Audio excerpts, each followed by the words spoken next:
Hello students, welcome to Plus 2 Economics YouTube channel. This is Ramcharan and here we are presenting the difference between positive economics and normative economics. As all of you are aware, this is a part of the first chapter in microeconomics and this is one of the most frequently asked 2-mark questions. So we should know the difference so that we can answer well and make sure that we get 2 out of 2. Positive and normative economics. This is, as I told you in the introduction, one of the most commonly asked 2-mark questions. Sometimes there is a chance where this can be asked for 4 marks as well. But anyway, let us prepare well for this question and let us make sure that we get all the marks that is allotted towards this question. Now, what are the differences? There are 3-4 very important differences which has to be covered in the answer. First one is it tells us what is. This is very important. Your answer must carry this point. Positive economics tells us what is. Whereas normative economics tells us what is ought to be. Very, very important. This same word is to be used. What is ought to be. Right. Then positive economics is descriptive in nature. It describes the things as they are in length. So it is descriptive in nature. Whereas normative economics is prescriptive in nature. See, when we go to the doctor in a sheet of paper writes the things that we have to do, be it diet, be it the medicine that we have to take, and the number of times that we have to take. All these things are written and given to us in a slip of paper, and that is called prescription. So doctor is telling us what is exactly to be done and what is not to be done. So similarly, normative economics tells us in detail the things that we are supposed to do in order to make sure that our economy performs well. So normative economics is prescriptive in nature.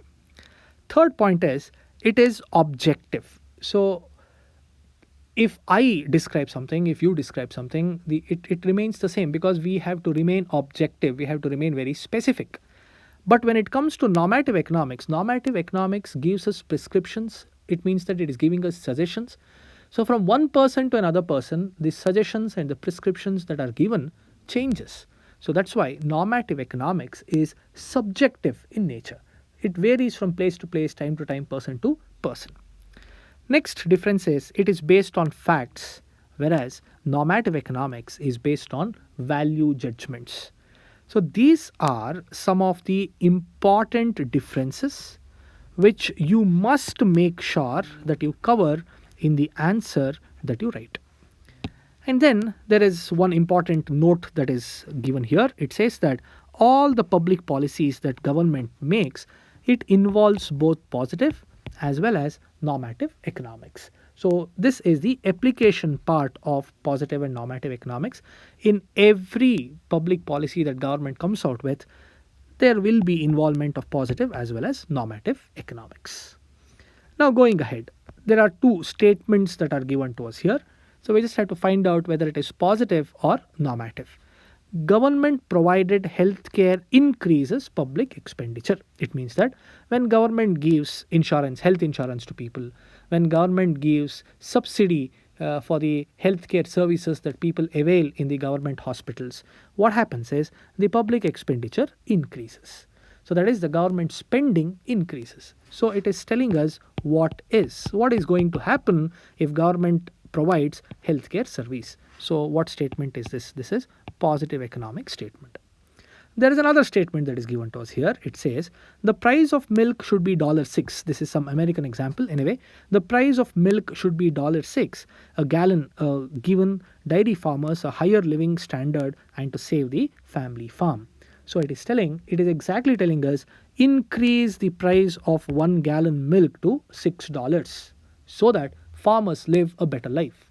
So it is prescribing. It is telling us what is ought to be done. So when it is telling what is ought to be done or what should be done, it becomes normative economics. So this statement is normative in nature. So far in the examination, the statements have not been given and nobody has asked us to classify them as positive and normative. That doesn't mean that it shouldn't be asked this time. So let's be prepared. So such statements can be given to us and we have to classify them as positive and normative statements. I hope this video was of some help to you. If you have liked the video, please hit the like button. If you are yet to subscribe to the channel, please subscribe to the channel. If you have any more doubts, if you want any specific videos to be made, please leave it in the comment section. Those things will definitely encourage us to come to you with more videos and information. We wish you all the very best for your exam preparation and see you soon with more videos. Thank you.